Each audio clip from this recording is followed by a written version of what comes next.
webpack is slow? That's actually a lot of different factors, but two main things. If you when you say webpack is slow, and you're obviously comparing it with other tools, let's say with Weave or Parcel.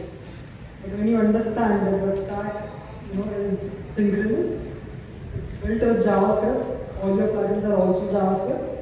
It's a part of where that slowness, you call it, comes from. But there are a lot of complaints, at least from what I see from support forums. When the people say webpack is slow, what I see is usually there's a misconfiguration that they have done that makes webpack slow. Because if you have used Next.js also internally uses webpack. I've never seen someone saying that Next.js is slow. Right? Because internally it's also using webpack, it's binding everything with webpack. At least from my experience, I can say it's usually a misconfiguration. If not that, there are multiple documented ways to speed up the JavaScript parsers, speed up the minimization parts, changing the internals. And in that sense, from my own experience, I can say from all the other binders I use, webpack still remains as the most extensible one. And it's still getting used by companies like Microsoft or Dashlane. So that's basically my answer.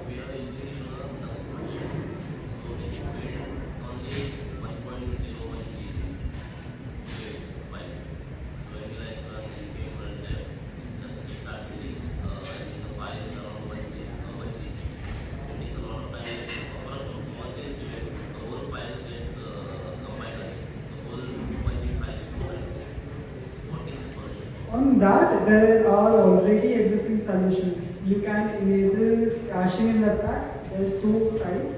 So there's basically two flags that you have to enable. One is layer-based caching and the caching system itself.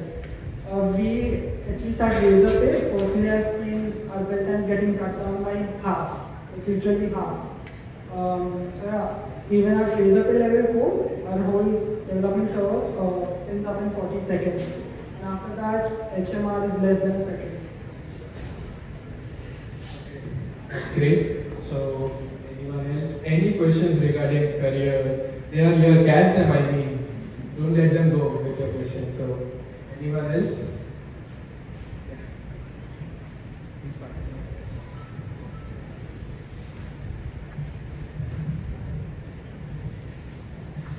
Yeah, hello sir. I have two questions. So one question is related to switching the company.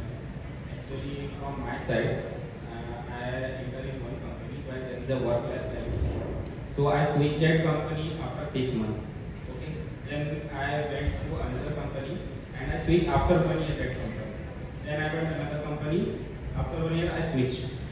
So it will impact on my career-wise if I want to stay like. जैसे ये career पर effect करेगा क्या company wise, अगर जैसे हम 5 year 10 year experience होता है और हर ईयर पर अगर स्विच है, people are switching for the packages, right? So इसका क्या बेस्ट वे रह सकता है कि अगर हमें कहाँ पर साइमल्टेनियसली स्विच करना है एंड कहाँ पर हमें स्टॉप हो जाना है स्टेबिलिटी के लिए, ताकि वो हमारे रिज्यूम पर प्रॉपर रहे? Yes, I would like.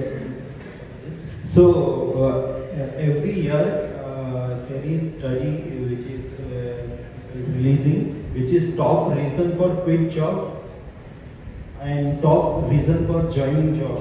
Okay, for last many years, of first reason is money. Okay, people quit job for money because they are not getting good money. People join good job for money because they are getting good money. Okay, so yeah, mostly people are changing job for money. Okay, another thing is, will it affect on your career? Okay, so when you are new, if you are at junior development phase, you can switch jobs. Okay, because at that phase, if you are switching job, you will get good raise. Okay, at junior development phase, you might get like double of your salary and all. Okay, but when you are at senior level, okay, company want to like have you, company wants some trust in you, okay. So when you are like pitching for some senior level position, company will see that you have switched career through years, okay. And if you believe me, you get to know company when you work for company for 6 months, okay. You even if you know code base, everything like code culture, everything will take time. And if you leave company after 1 year, it is cost for company too, okay. So I think when you are at senior level, people will see that you have switched lot of jobs, so they will not trust you, okay. They will they hire you, they might hire you because if there is need, but they might doubt you that you might also leave this job after 1 year. Saket, you want to add something? I'll say search for good teams, right? Right from the start, when you're even if there's a job which is not paying you well, but you've got a great team, you're going to grow very quickly in skills, and skills are actually what you're paid for. Please understand, I work with US companies and we compete with outsourced talent across the world. To be able to showcase that Indian talent is really good, एक छाप आ गया है पता है लोगों के मन में कि Indians are great application engineers, but they're terrible at root level, base level coding, right? And so to kind of tell them, no, man, we've done this work, we can do it, right? We have people who work in Wi-Fi, right? So it is really kind of resetting them. So I would say focus on where you get to learn the most when you start. This is very important because once you hit somewhere between 33 to 35, right, something happens. वो learning अपने आप kind of, you have to now struggle to learn. ठीक है? I'm not saying it goes away, but you have to put in more effort.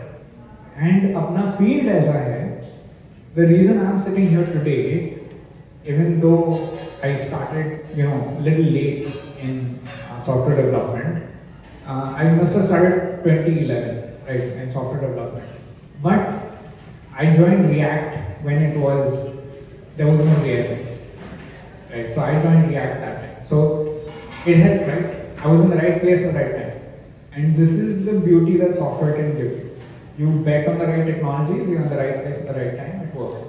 For that, you need to be in the right teams because React will come and go, Angular will come and go, but JavaScript is here to stay. Even low-level concepts, right, object-oriented, etc., will always stick around. So focus on skills, and then automatically everything will fall in place. Changing for skills is fine because I feel right teams have people who can determine कि actually आपने क्यों job छोड़ा और क्यों टिके. So when you apply and you have that heart-to-heart conversation, that guy also wants to have heart-to-heart conversation with you, then you're like, okay, great. I want this guy, you want to work with us, then it works out. But yes, like,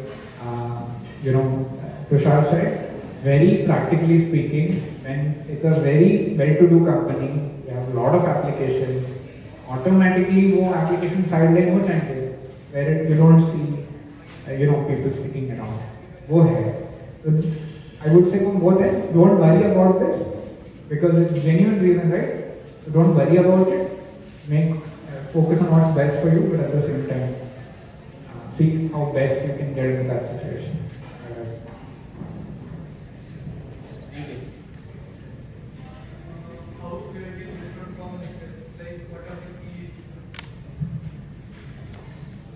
Svelte is, you cannot compare Svelte and Next.js. You can compare Svelte and React or Svelte it and Next.js. Okay, so how is it different? How is it different? This is a very long conversation, but just try and understand this that Svelte has its own API, right? It has its own layer. you'll have to learn how to write code in Svelte, right? Whereas React is trying to depend more on JavaScript. So you feel like you're writing JavaScript when you're writing React, right? When you're writing Svelte, you're actually writing Svelte. Okay, that's all I'm gonna say for this forum. And Svelte has an excellent learning repository. They have these exercises which are on the Svelte website itself. You can go through them one by one and you can actually look at different concepts, right? Okay, I wanted to conditionally render something. I want to manage state. So you can look at that.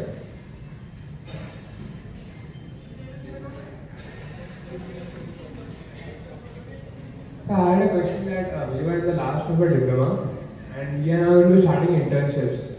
So we actually have no idea about React and how it works. The question was, how do we start learning React and to which extent? You know JavaScript, right? Yes. Yeah. So if you know JavaScript, pick up a problem statement to solve in React. That's it. Make something that you want. You are bad at managing your expenses, build an expense management application for yourself, right? And then just go from there. This would be my immediate advice. Then probably next step would be look at large open source code bases which are already written in React. But React has changed a lot over the time, so make sure it's a relatively modern code base, like it's maintained very well, it's up to date, it's built in the latest version of React. And then kind of then start dissecting it, right? I would say right now you can completely ignore server components for probably another 4 to 6 months. So, if you want to learn React, one thing I've noticed is when people say learn React, they only learn React. The part that people miss out is that React is also JavaScript. So make sure that you are well versed with JavaScript concepts, especially promises, because you will be using those heavily. And yeah, so that is one. And when you asked about to what extent must you know React, I would say at least understand the basic hooks, basic stuff. After you are very versed with JavaScript promises and asynchronous programming, at least learn to the part you already know at least about use state, use effect, use memo, use callback, you know where to use these hooks. And once you have a really good grasp over React, is when you pick up a framework like Next.js or Remix or whatever you're comfortable with, and then delve into the server parts, like server actions, loader functions, and so on. That would be my recommendation. Learn JavaScript properly, and then start with React.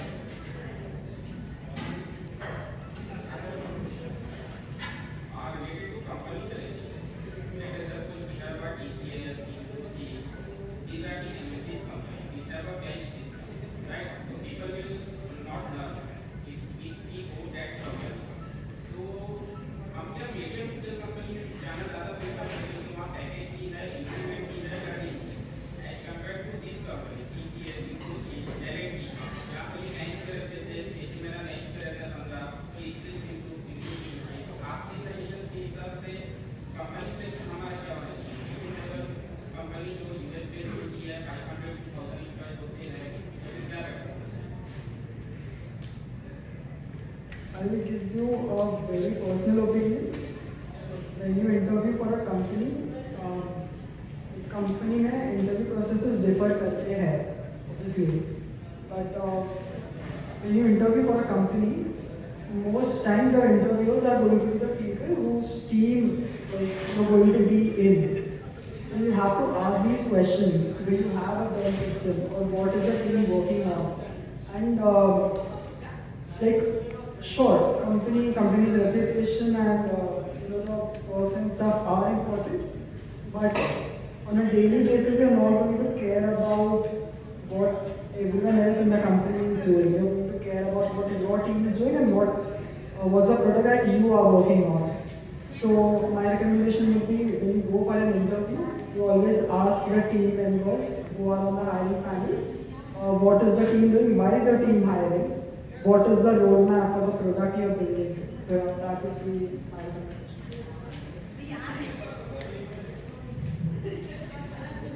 I have seen many people thinking about it, whether I should join product-based company or service-based company or like MNC company or local company, startup, and all.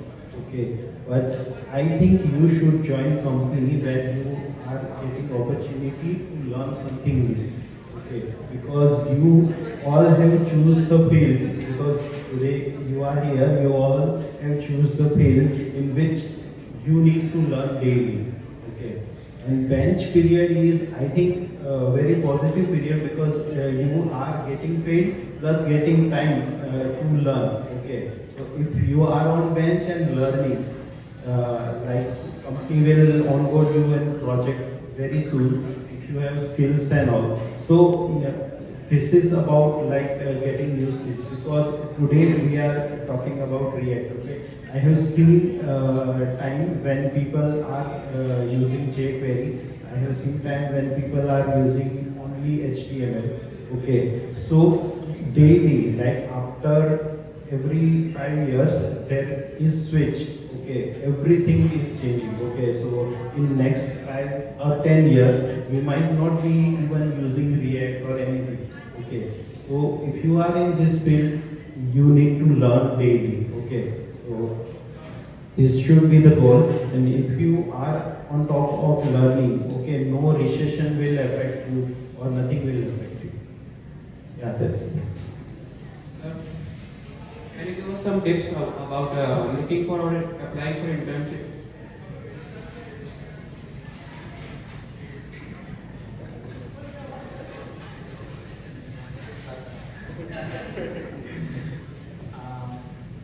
I think Twitter is probably your best friend, right? And acting quickly on open internship positions. But I may not be the best person to answer this because I'm not in your situation. I'm in the situation of providing internships, and generally that goes to a talent acquisition team, and they take care of that. They just send us hundreds of requests, right? What I will say is, you also do enough to be seen, right? Don't only be on the lookout. So, okay, you spend an hour a day hunting companies, but spend the rest of the time actually building your own portfolio, building projects, writing blogs, sharing what you've been working on. It doesn't need to be massive, but it just needs to show people that one, you can work on stuff end to end, two, you have the communication skills to be able to share it.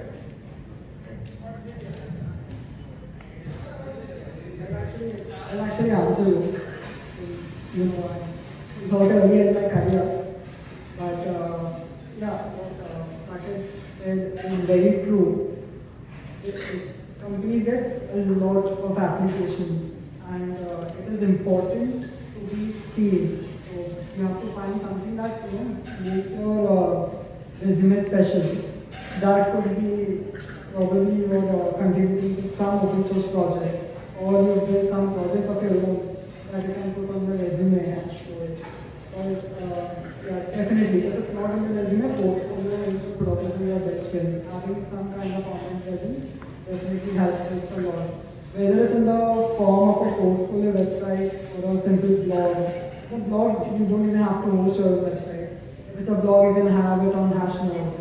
Multiple different websites that allow you to host a blog. Yeah, having an online presence, having your work, getting shown somewhere, definitely helps a lot.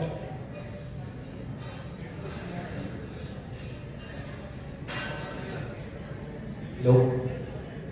If what I am from civil background or non-IT background, and I have a career gap of 1 or 2 years.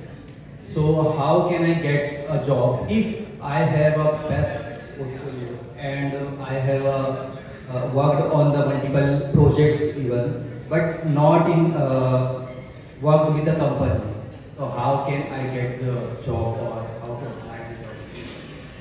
So one thing that's really good about the tech industry is that I have not seen gatekeeping on the basis of which degree you hold.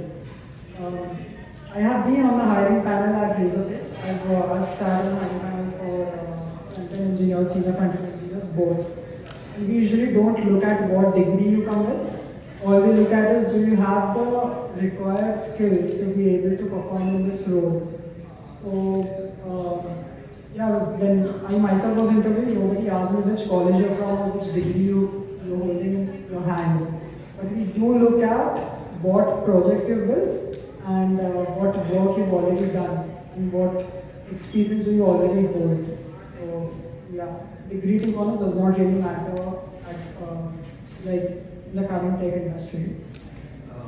This is not just about the degree. I know the degree is not matter, but this is all about the career gap. I have zero experience in the React or anything. So how can I start? Or not even I shortlisted for any company for the zero experience. So especially in the Mumbai. So how can I want to share a personal experience. When I started, actually I completely am here by accident. Alright, I was trying to run my own business, making chocolates.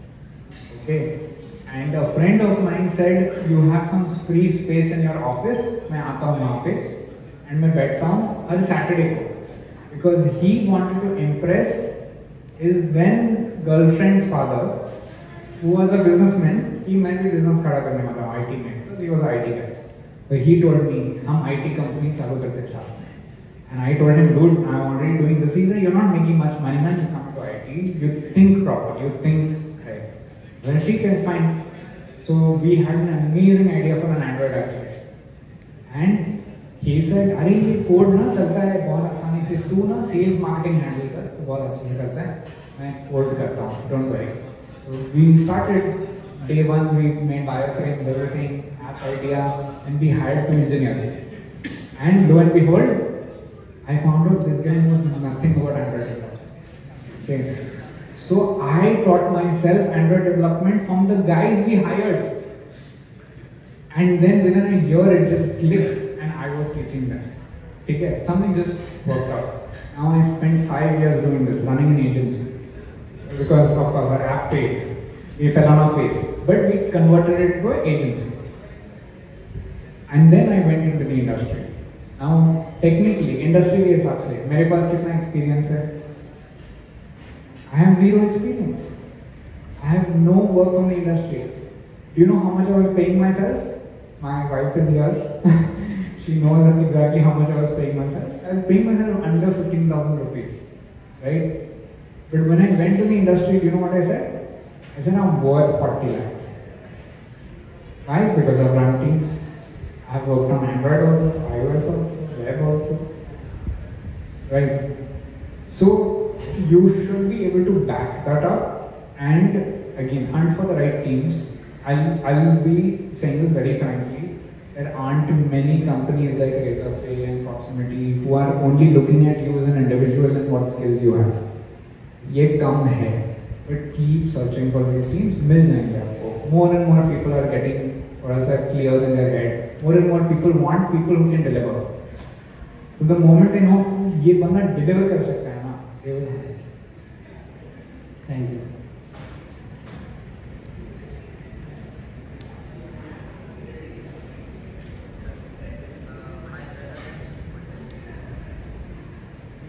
Same question, right? Like you told, like degree not matter. But my brother currently working as a data engineer, but he is not having a bachelor degree. So he is getting paid well, but as you told, like degree not matter. So he is having a 3 year of experience as a senior data engineer. So when he want to switch in the future, so people will tell like you should have at least full-time degree, at least 15 years. But he has done only till diploma. So will he get any chance in future, like in other companies, like they have criteria like this, if full-time degree we need? If a company has a criteria, it's mostly there for filtering purposes. Try and understand this. Okay, when companies have criteria, it's because they're getting too many applications. So in that time, no, write directly to the hiring person. Write directly to the hiring managers. Show them what you've done. Many a times they're ready to give you a chance. क्यों पता है? क्योंकि reference system भी होता है. When people inside the company refer you in, they get a so happily they say हाँ ये ना बहुत अच्छा बंदा है बस ये क्राइटेरिया मैच नहीं करता लेकिन हमारे टीम के लिए बहुत अच्छा है. It takes a little effort, you know, to hunt for these people, come to places like React Mumbai, meetups, make your network strong. Then you drop one message to all of these people, hey, I need somebody from this company, right? Someone from Bookmap, someone from Razorpay. You'll actually get contacts and you can talk to them, have a heart to heart. Right? But I would say, there will be obstacles, there will be criteria which hold you back. One, try and see what the win-win is over there. And then two, sometimes if you still hit a wall, search for other doors, there's so many doors. See which one opens.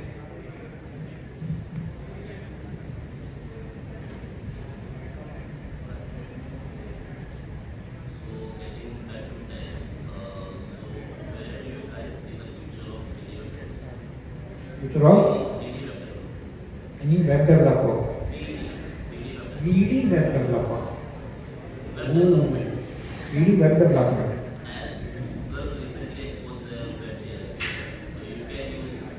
Do you guys have an opinion on this? So I don't know in depth about PDF development specifically, but I do know about 3JS. 3JS has been very popular library for building experiences. But I don't have any in-depth knowledge of this, but I have seen that when some like a lot of design agencies or a lot of fashion brands have want very unique experiences for the site visitors. And that's where people who have specialization in 3D and design, who are also web developers, come into play. There is a future, but there is also a niche. It's not going to be everyone going to become a 3D web developer, but there are use cases where there are clients who want such experiences for their website visitors. So yeah, there is a future, but we have to find that. I would like to add that game development is also becoming big in the workspace because now you can actually run code in things like WebAssembly. So you can also take advantage of native graphics, right, through the browser. This helps with, like keep an eye on what are people doing in games, web development in 3D. And then you will kind of see patterns emerging. That's actually most of the shaders that we get in 3D space are actually coming from game developers saying, अरे मेरे game में मुझे पानी चाहिए, वो बहुत realistic दिखना चाहिए. When they're developing that, then someone is actually just reusing it. Right? There's a lot of things, like he said, this is a niche, this is not for everybody. It's like CEO banna and 3JS developer banna is kind of equivalent. That's the number of different things you need to balance. You should be good at illustrations, art, thinking 3D space, and then code. Yeah.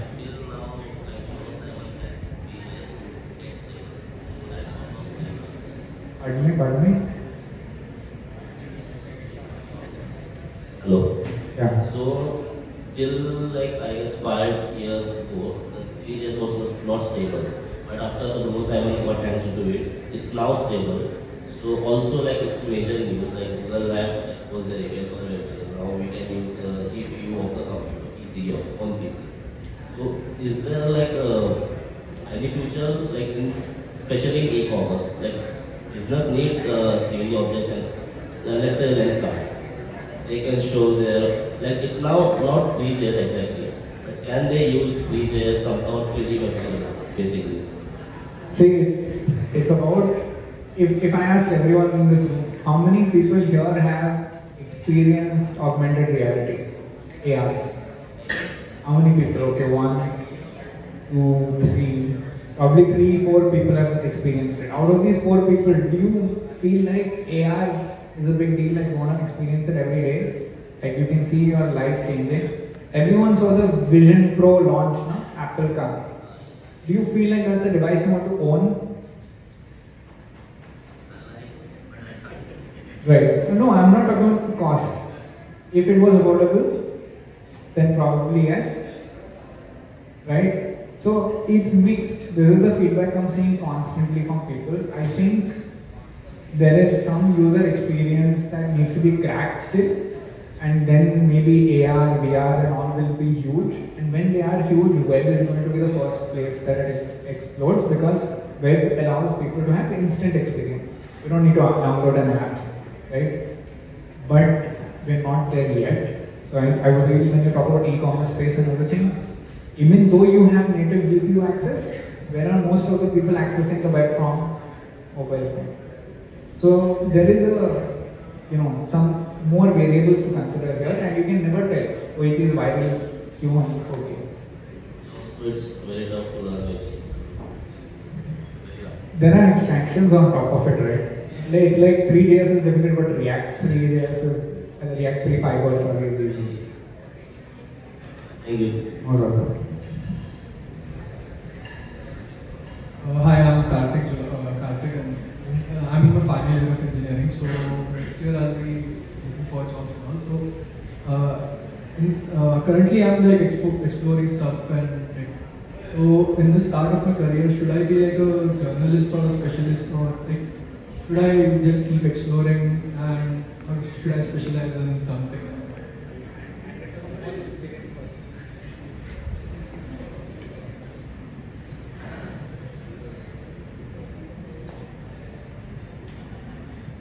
Hello. Okay. So this is like dilemma of every student. Okay. Without experience, you are not getting job, and without job, you are not getting experience.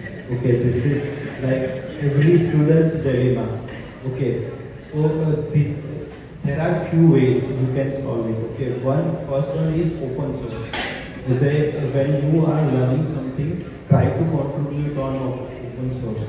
Okay, so you will learn something and people will notice you. Okay, another mistake students are making is like they are working on very simple project. Okay, like 80% of students are making project which are just cut request, library management system, something XYZ management system. Okay, so when you are student, when you are learning, try to build something which is not available, which is not easy. If you fail, it's not your loss. Okay, you are not you will not spend money on it. You are just using your time.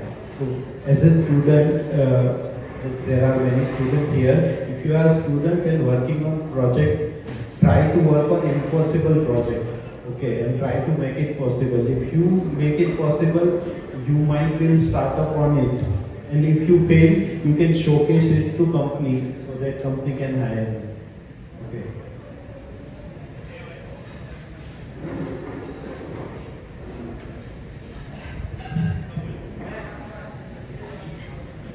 Hi, I have a question for you. So, as Razorpay uses React Native, okay, in the mobile version, so what are the best practices you will use to basically run the animation on 60 FPS, especially on low-end devices? Because on higher-end devices, the animations or the app performance, it comes quite faster. But what are the things one should do and not do to basically have the application performance well and run better animation on low-end devices? So I'm not on the mobile team, I'm more of website. But I'll give you some general advice based on what my experience has been with React Native. When it comes to animation in React Native, the inbuilt animation driver uses the JavaScript thread. But there are libraries available in which Instagram animation calculation in a native device thread. One of which is React Native Reanimated. It's a little difficult to pick up because the animations you are writing very low level code to animate stuff. But for animations, that has really been the pseudo official thing that people have been using for animations in React. The other is for micro animations or micro delights. Like when you click on a button and it shows confetti. I recommend a lot of people, a lot of projects I see use a tool called Lottie. What Lottie basically does is it converts an animation into a JSON file and then it can run it on the native thread. So yeah, this is basically what I do.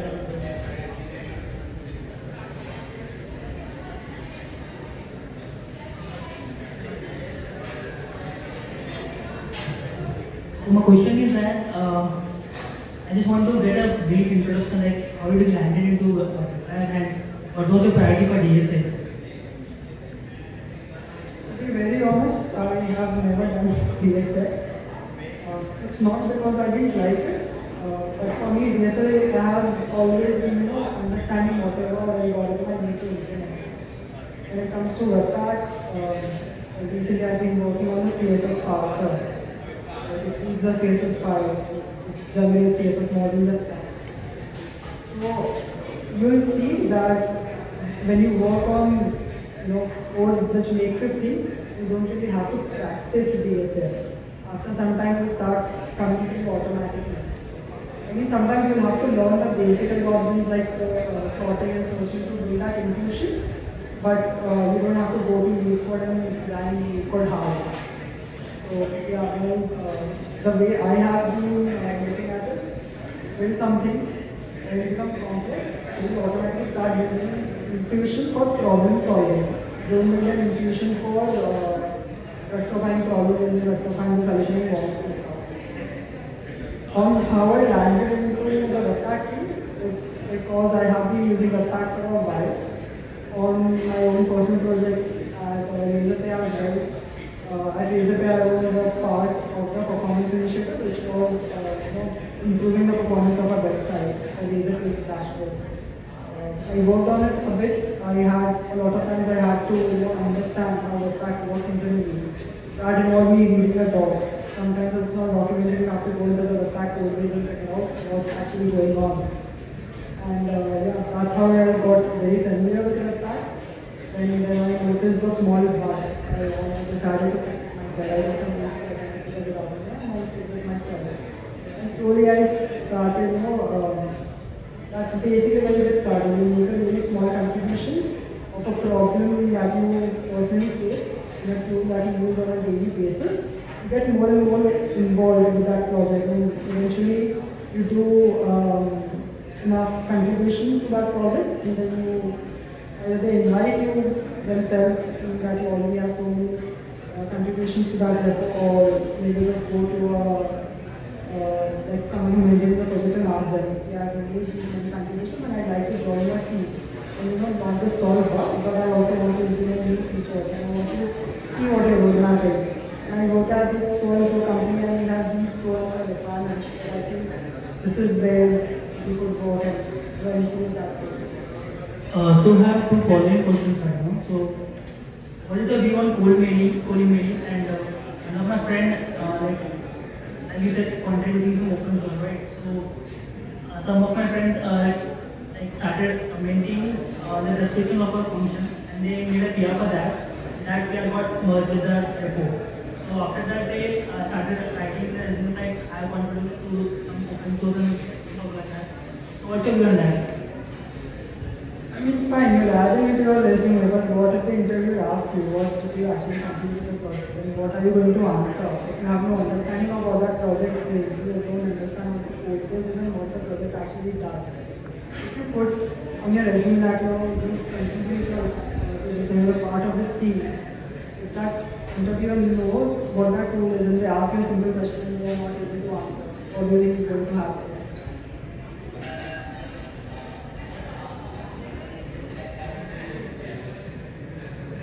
So we are really short on time, so we just take last 3 questions. So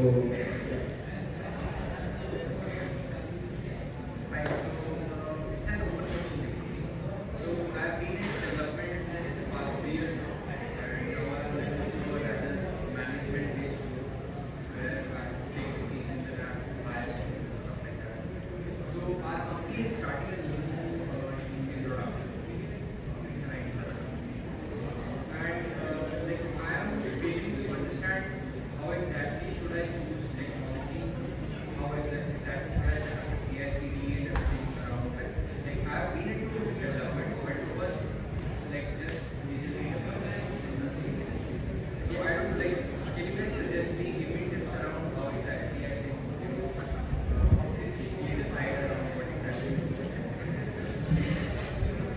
build proof of concepts, right? And even before that, ask for time to do R&D and build proof of concepts.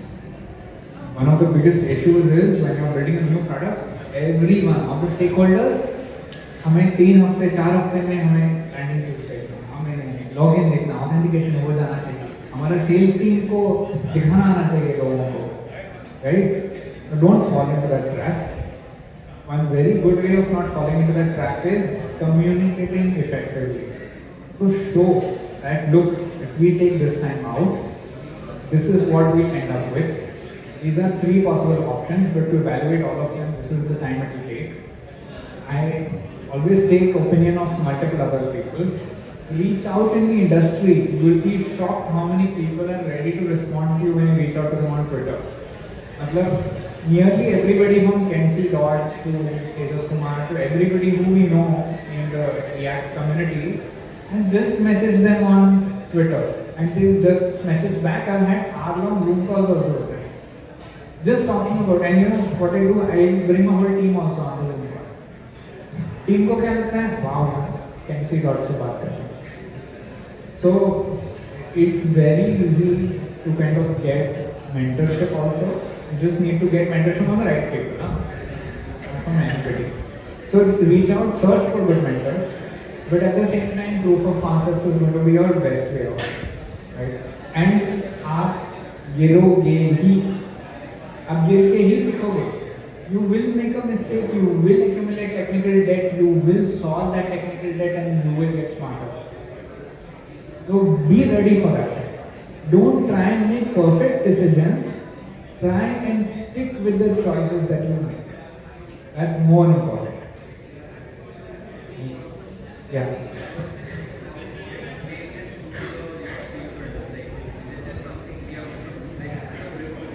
Find out what pinches them. So if they're in it for the number of users because they want to convince venture capitalists आगे जाके, then tell them कि आपके users कम रह जाएंगे क्योंकि scale नहीं होगा system अगर हम आ जाएंगे. If they're focused on how much money they can save, then tell them कि पैसे ज़्यादा बचेंगे क्योंकि हम cost effective solution को निकालेंगे. Find out what they're actually there in it for, and they'll be very happy. It's all about how much value are you creating for them and what the definition of value is for them.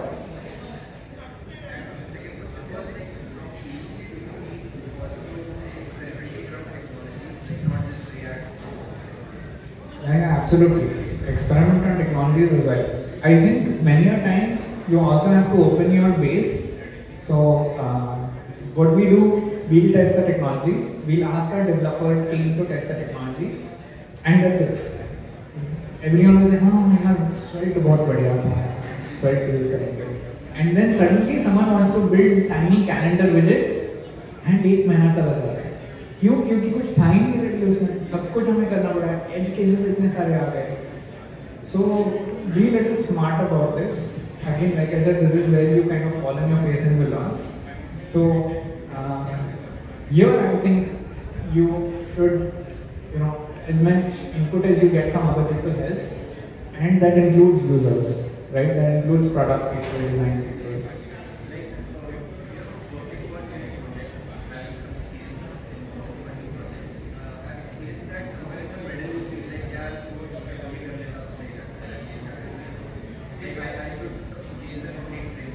अरे life में हर चीज के साथ ऐसा लगता है. I should have changed girlfriend. I should have changed so many things. Job. Don't get she recorded it again. So the thing is, sticking with your choice. It comes back down to the same thing. So many people, Tailwind has become so popular now. Just before Tailwind, people started projects with AI components. Do you think they feel bad? Of course they feel bad. There are new engineers joining their projects and saying, मैं नहीं काम करूँगा इस tech stack पे, इसमें Tailwind नहीं है. Happens, but that's not the point. The point is you made a decision.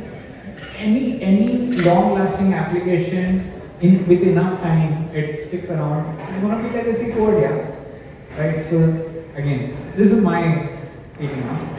I don't know if other people have different opinions. I'll give you two examples from my own personal experience. So at Razorpay, every project you see is built with React. But there is one exception, which is the checkout. When you see the checkout page जो आता है when you make a payment with Razorpay, that is the only thing that's built with Svelte. Okay, and the reasoning was that we want to use Svelte here because we want the bundle size to be very small. Obviously the checkout page has to go very quickly, or you start losing customers there. You don't want large one, React a large bundle size. And what happened was that one product we used Svelte. That reasoning is sound, right? But now the problem is not everybody knows how to write Svelte code. So when you choose a tech stack, you're not only looking at what tech stack works best for your project, you also have to look at how many from your team already know that tech stack, are comfortable or have some expertise. And if they don't, how long would it take them to onboard them to that new tech? The other example is so Razorpay access code base. So that was one. Now it's very difficult to migrate from Svelte to React. Right? So the second example is for CSS there have been many solutions. In Razorpay X, the front-end dashboard uses OCSS ka plugin. Most people are not even aware about OCSS here. So OCSS का plugin होगा Sugar CSS का. So if you ever written SAS, this is SASS or SCSS, CSS. It was similar to that, but now it's so outdated. You look at the file and VS Code does not even do syntax highlight. So there we have been migrating to style components. And so that was our decision. Initially, it had chal gaya, but there is a way forward. Two kinds. Where the way forward is very difficult, or where there is some migration path. Based on that key, इसके बाद migration path है क्या? Should be a major factor. Saying if I choose this, it does not go well. How easy or difficult is it to migrate from it? And also it depends on how important that piece is. If you choose a database and say कि ठीक है, अभी database select कर दिया, migrating a database is really difficult. Over there you don't want to make a mistake. It's like a CSS processing library. It's easy. You can just say कि ये extension है, I use this preprocessor. It's stable and I will just use something else for it. So that also has to be. Okay, I guess it was a very long session. Okay, we can take that last one.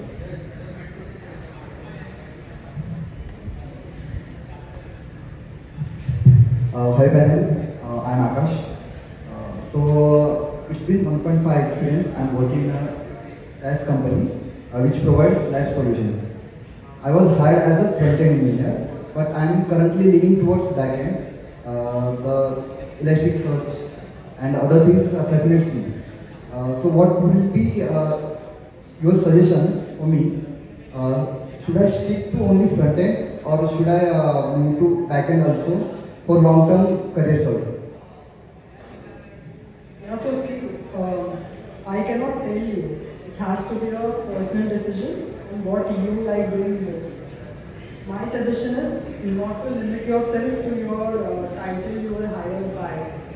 At Razorpay, I am a front-end developer, but I also handle some of the DevOps for the team, just because I know some stuff. If you know Elasticsearch, don't limit yourself. Which is why we don't call ourselves React developers, right? We call ourselves web developers or front-end developers. Web developer actually is a more apt term because back-end we already have. So yeah, don't limit yourself, but that is a decision you have to just take for yourself on what interests you. That would be my suggestion. My view is never say no to any learning opportunity. Okay, you are learning something, you should learn it. Okay, you won't be front-end developer for whole your life. Okay, at some point of the time you need to understand back-end. At some point of the time you will grow and you will see whole application. Okay, or from the top you will decide for people. Okay, so this is your chance to learn new things. So, like, never say no to any learning opportunity.